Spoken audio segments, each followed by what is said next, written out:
Hello friends, I am Akhil Yadav. I will teach you English compulsory for standard 11. See, this is our first lecture. In this lecture, we will see the introduction to our textbook English Yog Bharati for standard 11. Dear students, a hearty welcome to all in standard 11. It is indeed a very special beginning for you who are now on the threshold of selecting your careers. We are happy to place this textbook English Yog Bharati for standard 11 in your hands. See friends, this is age of globalization. The world has become a small place. Today, we need to communicate not only with the people around our home and neighborhood, but also the people across the globe.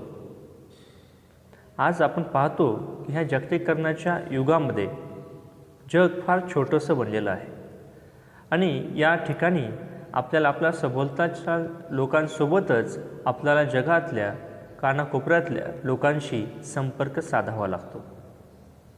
Our origins are widening and language help us to communicate not only our feelings and emotions but also our knowledge and wisdom.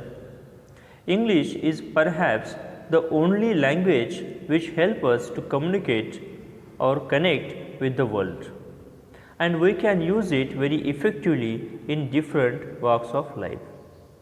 आणि आपण सर्वच पाहतो की संभाषण किंवा communication करण्यासाठी भाषा ही फार महत्त्वाची असते.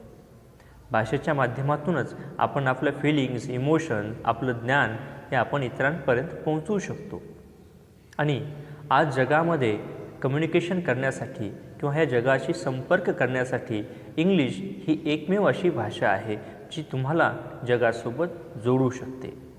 वेगवेगळ्या ठिकाणी तुम्ही इंग्लिशचा इफेक्टिव्हली वापर करून त्यांच्याशी संपर्क तुम्ही साधू शकता आणि स्वतःची एक वेगळी इमेज, आयडेंटिटी तुम्ही निर्माण करू शकता.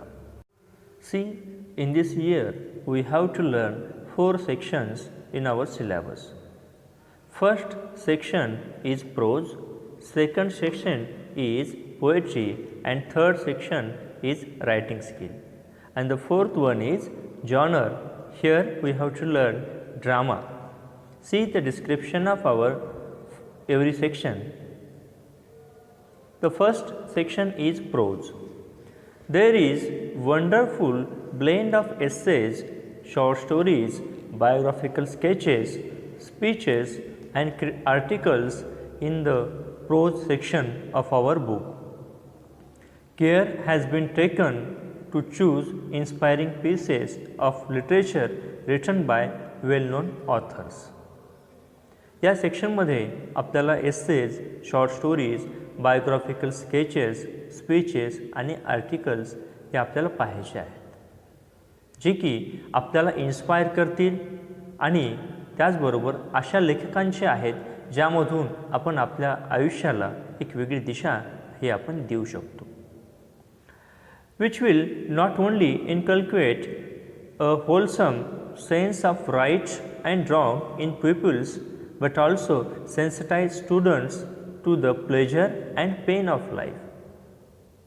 आणि हे जे सिलेबस आहे जो आपण पाहणार आहोत हा फक्त विद्यार्थ्यांना राईट आणि रॉंग इतकंच हे सांगणार नाही, तर त्याचबरोबर तो विद्यार्थ्यांमध्ये आनंद निर्माण करायचं देखील काम करणार आहे. तसंच आयुष्यामध्ये जे दुःख, यातना आहेत त्याचा देखील त्यांना तो अनुभव देण्याचं काम हे साहित्य आपल्याला करणार आहे. The ultimate goal of these prose pieces is that through familiarity with these text students will be motivated to express themselves in the various forms of prose they are exposed to in the course book. आणि या सिलेबसच्या माध्यमातूनच या प्रोजच्या अभ्यासाच्या माध्यमातूनच आपण अशा काही अभ्यास घटकाशी परिचित होणार आहोत ज्यामुळे विद्यार्थी हे मोटिवेट होतील, त्यांना एक प्रेरणा मिळेल आणि त्याचबरोबर ते स्वतःला व्यक्त देखील करू शकतील. See the content.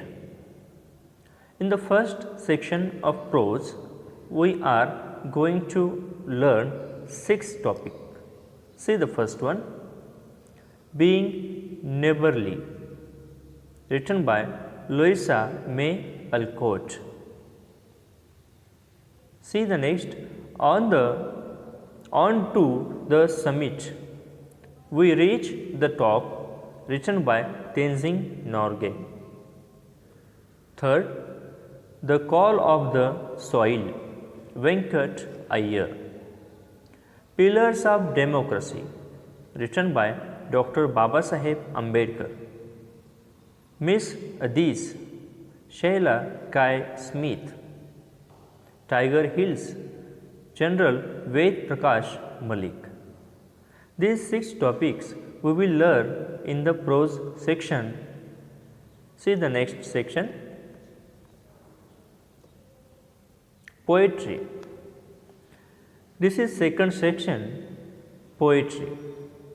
A fresh addition to teaching and the learning poetry is summarizing, appreciation and composition of a few lines of poetry. या सेक्शनमध्ये आपल्याला कवितेचं सारांश असेल, त्याचं रसग्रहण असेल किंवा त्यातून आपल्याला काय बोध मिळतो हे आपल्याला कवितेच्या ओळींमधून आपल्याला शिकायचं आहे. This would enhance the joy of learning poetry and lend beauty and rhythm to the daily uses of the language.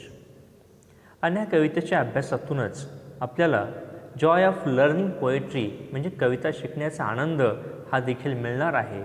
त्याचबरोबर कवितेचं सौंदर्य, कवितेची लयबद्धता जी आपल्या दैनंदिन जीवनामध्ये आपण कशा पद्धतीत वापर करू शकतो, भाषेच्या माध्यमातून कसा आपण त्याचा वापर आपल्या दैनंदिन जीवनामध्ये करू शकतो हे आपल्याला इथून शिकायचं आहे. See the section second, poetry. 2.1 Cherry Tree, written by Ruskin Bond. 2.2 The Sower, written by Victor Hugo. 2.3 There is Another Sky, written by Emily Dickinson. 2.4 Upon Westminster Bridge, written by William Wordsworth. 2.5 Nose versus Eyes, William Cowper. 2.6 The Planners, written by Boy Kim Cheng. This is the part of second section, poetry. See the third section, writing skills. You know friends, writing skills is very important to learn language. भाषामध्ये writing skill हे सर्वात महत्त्वाचं असलेलं skill आहे, कौशल्य आहे. ज्याप्रमाणे आपण कुठलीही भाषा ही बोलू शकतो त्याचप्रमाणे ती लिहिता देखील येणं तितकंच महत्त्वाचं आहे. जितकं प्रभावी तुमचं बोलणं असेल तितकंच प्रभावी तुमचं लेखन किंवा लिखाण हे असणं आवश्यक असतं. आणि हेच आपल्याला या सेक्शनमध्ये आपल्याला हे डेव्हलप करायचं आहे. हे एक स्किल आहे जे आपल्याला डेव्हलप करायचं आहे त्यांनी दिलेल्या अभ्यासक्रमाच्या माध्यमातून. See in the third section, examples of the various writing skills which we expect the students to learn are included. आणि या सेक्शनमध्ये त्यांनी काही उदाहरणं रायटिंग स्किलची आपल्याला दिलेली आहेत जी की विद्यार्थ्यांना शिकणं अभिप्रेत आहे. Through these examples we can hone the writing skills of the various forms discussed in the course book. आणि या एक्झाम्पल्सच्याच माध्यमातून वेगवेगळ्या स्किलवरती इथं टेक्स्टबुकमध्ये डिस्कस केलेलं आहे. This we hope will eventually lead the learners towards the various forms of written language and towards career open to them in the field of writing. आणि या माध्यमातूनच, ह्या रायटिंग स्किलच्या माध्यमातूनच लर्नरला, विद्यार्थ्यांना एक वेगवेगळ्या प्रकारचे जे रायटिंग स्किल आहेत, रायटिंग लँग्वेजचे जे स्किल आहेत ते त्यांना शिकवण्याचं काम हे आपल्याला ह्या सिलेबसच्या माध्यमातून ते करत आहेत. आणि त्याचबरोबर त्यांना या माध्यमातूनच रायटिंग स्किलच्या माध्यमातूनच विद्यार्थ्यांचं करिअर रायटिंग स्किलमध्ये किंवा इन द फील्ड ऑफ रायटिंगमध्ये त्यांना डेव्हलप करायचं एक ध्येय त्यांनी आपल्यासमोर ठेवलेलं आहे. ICT based writing skills such as email writing and blog writing also been intentionally introduced. आणि त्याचबरोबर फक्त ऑन पेपर रायटिंग जे आपण करतो त्याचबरोबर ICT बेस्ड म्हणजे ज्या प्रकारे आपण कम्प्युटरवरची लँग्वेज असेल, मोबाईलवरती लँग्वेज असेल, ही जी लँग्वेज रायटिंग स्किल आहे ते देखील आपल्याला इथं डेव्हलप करायचं आहे. ज्याप्रमाणे आपण ईमेल करतो, ब्लॉग लिहितो किंवा आपण ऑनलाईन आज आपण सोशल मीडियावरती वेगवेगळ्या प्रकारच्या पोस्ट आपण टाकत असतो, ह्या देखील कशा पद्धतीने एक प्रकारच्या टिपिकल फॉर्मॅटमध्ये आपल्याला ते करता येतील हे देखील शिकवण्याचं काम ते आपल्याला ह्या स्किलच्या माध्यमातून ते करत आहे. See the section 3 writing skills. See the 3.1 expansion of ideas.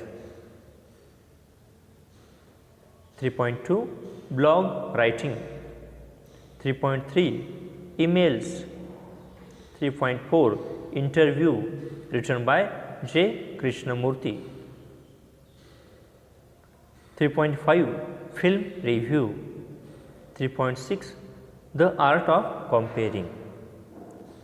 These chapters help us to develop our writing skill आणि ह्याच माध्यमातून आपल्याला आणखी काही कौशल्याचा विकास यावर्षी करायचा आहे.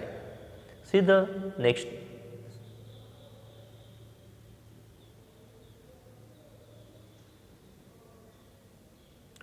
Drama. This is the 4th section of our syllabus, drama. What set this course book apart is section 4, in which the pupil will have a glimpse of the genre of drama, an exciting and captivating branch of literature. आणि ह्या सेक्शनमध्ये drama म्हणजे नाटक, या सेक्शनमध्ये विद्यार्थ्यांना glimpse of the genre of drama, नाटकांचं एक दर्शन घडवणारं हे सेक्शन आहे. जे नाटक आपण टी व्हीवरती पाहतो किंवा प्रत्यक्षातही पाहतो त्याचा अभ्यास इथं आपल्याला करायचा आहे.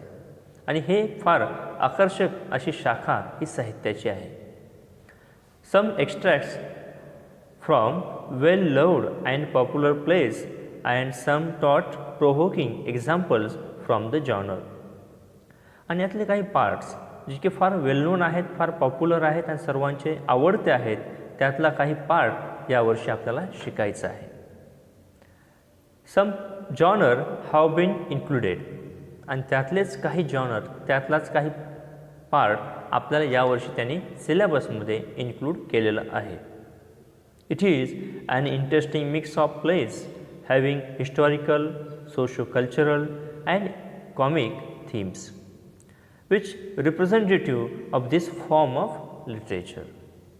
आणि मग ह्या जॉनरमध्ये त्यांनी काही हिस्टॉरिकल असतील, सोशो कल्चरल असतील, कॉमिक थीमवरती असतील, अशा प्रकारचा पार्ट हा सिलेबसमध्ये ठेवलेला आहे, जो की रिप्रेझेंट करतो ह्या ड्रामा यासाठी, जो की एक फेमस फॉर्म आहे लिटरेचरचा, साहित्याचा फार प्रसिद्ध असा भाग ज्याला आपण ड्रामा असं म्हणतो. Section 4 genre drama. See the 4.1 history of English drama.